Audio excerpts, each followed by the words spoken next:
तीन कृषि कानूनों को रद्द करवाने के लिए कि देश भर का किसान सड़कों पर लगातार संघर्षरत है। आज सांकेतिक चक्का जाम का कार्यक्रम है। इस वक्त मैं नेशनल हाईवे नंबर 9 पर रोहद टोल प्लाजा पर हूँ। यहाँ पर वर्तमान की स्थिति आपको दिखा देता हूँ। वाहनों का आवागमन सुचारू है। टोल फ्री करवा दिए गए थे, काफ़ी लंबे टाइम से ये टोल फ्री है। हालांकि अगर बात करें टोल कंपनी को नुकसान होने की, तो यहाँ पर करोड़ों का नुकसान टोल कंपनी को हो चुका है। लेकिन किसान भी लगातार परेशान है और उसके बाद सरकार पर दबाव बनाने के लिए हरियाणा भर के तमाम टोल फ्री करवाए गए। और ये देखिए आप, ये गांव के किसान हैं जो इस टोल को फ्री करवा कर बैठे हुए हैं। यहाँ पर भंडारा भी लगाया हुआ है ताकि जो किसान लगातार टिकरी बॉर्डर की तरफ बढ़ रहे हैं वो यहाँ पर आकर चाय पानी नाश्ते का इंतज़ाम जो किया गया है ग्रामीणों के द्वारा, चाय भी पी सकें, नाश्ता करके खाना पे खाकर अपने आंदोलन की तरफ आगे बढ़ सकें। ये ग्रामीण हैं, यहाँ पर नौगांव राठी रोहिल खाप के प्रधान भी हैं, उनसे भी बात कर लेंगे। तमाम किसान एक ही बात कह रहा है सरकार पर लगातार दबाव बनाने के लिए कि तीनों कृषि कानून रद्द कर दिए जाएंगे तो ये सड़कें खाली हो जाएंगी। ये सड़कें तब तक खाली नहीं होंगी जब तक तीनों कृषि कानून रद्द नहीं होंगे। भले ही सरकार या सरकार के मंत्री कोई भी बात कहें, किसानों को समझाने का प्रयास करें, लेकिन किसान एक बात समझ कर बैठा है इन सड़कों पर। और आज इसीलिए सांकेतिक चक्का जाम है 12 से 3 बजे तक का। पहले उस चक्का जाम को लेकर आप लोगों की क्या रणनीति है, किस तरीके से आज का जो किसान यूनियन ने खोल दी है उसके लिए कैसे आप चक्का जाम करेंगे? चक्का जाम ये है 12 बजे से 3 बजे तक का जो किसान संगठनों ने कॉल दे रखी है, तो उसमें जो इमरजेंसी सर्विसेज हैं उनको छोड़कर बाकी सबका चक्का जाम है, उनको तो निकलने देंगे, उसका तो कोई नहीं।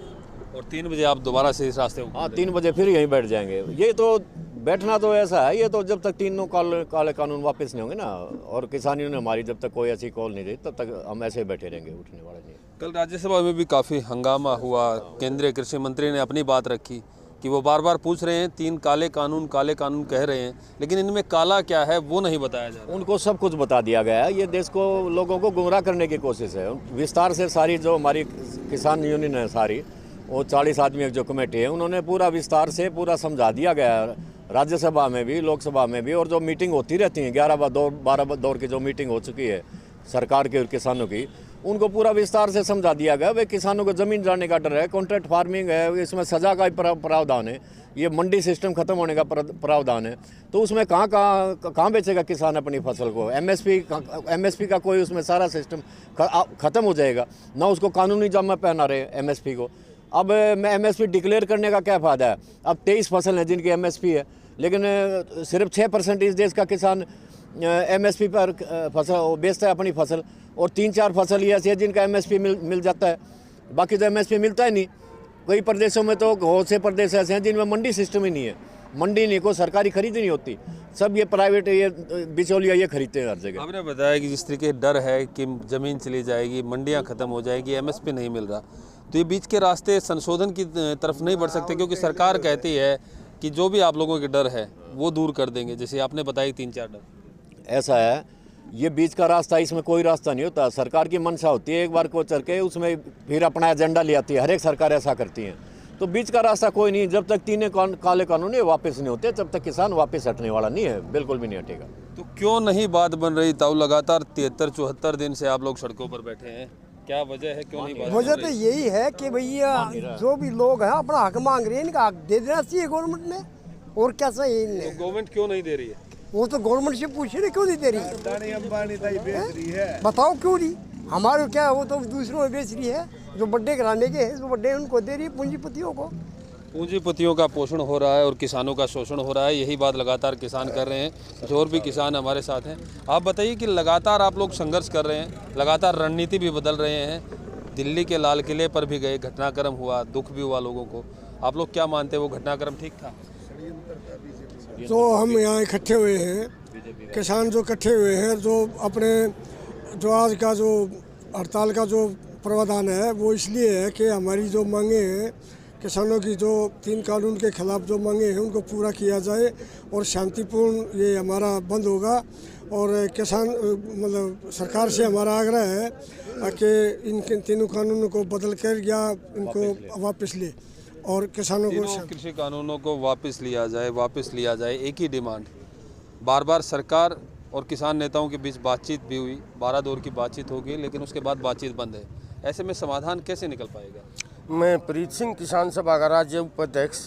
समाधान तो सरकार ने करना है। किसान तो अब की बार इसको नहीं वापस ले लेंगे और एमएसपी का कानून लोकसभा में नहीं बनेगा, इतने दिल्ली से वापस नहीं आते। आप कहो इसमें संशोधन करवा लेते हैं। ऑपरेशन तो जिनते मानस का हुआ, अगर मरेौड़ लाश का तो पोस्टमास्टम होता है, ये मरेौड़ लाश है, तीनों के तीनों ये कानून है। दाल में अगर जब कोई काला हो तो निकाला जा सकता है, लेकिन दाल ही काली होगी तो आप उससे क्या चटनी करोगे। बिल्कुल सरकार अर्धधर्मिता के ऊपर है। आज भी वो इस देश का अन्नदाता, ये लोकसभा का आंकड़ा मेरी गोज का नहीं है। जब कृषि संकट के ऊपर लोकसभा में चर्चा चली, हर रोज़ 52 किसान आत्महत्या करते हैं जिसमें ये काले कानून लागू नहीं है। जिस दिन ये काले कानून लागू हो जाएंगे, पास तो इन्हें करवा लिए, लेकिन लागू होंगे उस दिन तो लाखों किसान आत्महत्या करेगा हर साल। ये जो इनकी नीतियाँ, किसी से पूछ तो लेते, मने भूख नहीं है, मेरे को ज़बरदस्ती मुंह में खाना ठोका जा रहा है या कोई ठीक है क्या। ये कह रहे हैं कि इनको जो है संशोधन वाली बात नहीं, ये कह रहे इसमें काला कुछ भी नहीं है, सारा का सारा काला। ये जो तोमर साहब हैं, जो बेमतलब की जिद पाए हुए हैं, वो पहले डे किसान नहीं जो खेती करा करते, पहले हमारे बुजुर्ग पढ़ रहे जाया करते। PhD है हमारे जो है राठी साहब भी, और बहुत बड़े बड़े डॉक्टर हैं इसके माँ। ये अपने ही कमेटी बनाई, इनने तो क्यों पढ़वाओ हैं। ये डॉक्टर कृषि ज्ञान केंद्र में बैठे, कृषि के जो खेती बाड़ी के डॉक्टर हैं, उनसे दिखा लो ना। तो आज चक्का जाम जो कर रहे हैं, क्या उससे दबाव बनेगा? और इस चक्का जाम में आप क्या क्या रियायतें देकर चलेंगे लोगों को जो सड़क पर? देखो, जो भी हारी गाला है, बीमारी वाला है, बुजुर्ग है, बच्चा है, एम्बुलेंस है, उसको बाकायदा इमरजेंसी की जो है आवश्यक सेवा तो हम बंद नहीं करेंगे ना। किसी का इंटरव्यू है, किसी ने विदेश में जाना हवाई जहाज में, किसी का जो है ना, जो भी ज़रूरी जाएंगे लोग, उनको हम निकालेंगे बाकायदा पानी पा के इज्जत के साथ यहाँ से निकालेंगे। हम जनता को परेशान करने नहीं आ रहे, हम तो केवल और केवल अपने दुख ने रोन आ रहे हैं। और दुख तो सरकार ने आखिर ने हल करना पड़ेगा, कोई चारा नहीं है। लंबा खींच लो, इब्बत है 72 दिन हुए हैं, 72 हफ्ते हो जाओ, 72 महीने हो जाओ। किसान अब की बार दिल्ली से खाली हाथ आने वाला नहीं है। या मोदी जी यहाँ से अपील है, इस देश का बट्ठा ना बठावे, ज़्यादा इस देश में नुकसान। किसान किसी को परेशान करने नहीं आया, किसान अपनी परेशानी का समाधान मांगने इन सड़कों पर आया है। और आज चक्का जाम भी सरकार को ये बताने के लिए ही है कि ये किसान इन सड़कों पर रहते हुए ही अपने आंदोलन को आगे शांतिपूर्ण चलाएगा, आम जनता को परेशान नहीं करेगा, अपनी परेशानी का समाधान मांगने आया है। और जब तक वो समाधान नहीं मिलेगा, इन सड़कों पर ये किसान यूं ही आंदोलन करता रहेगा। Praveen Kumar Dhankhar, Punjab Kesari, Rohad toll plaza.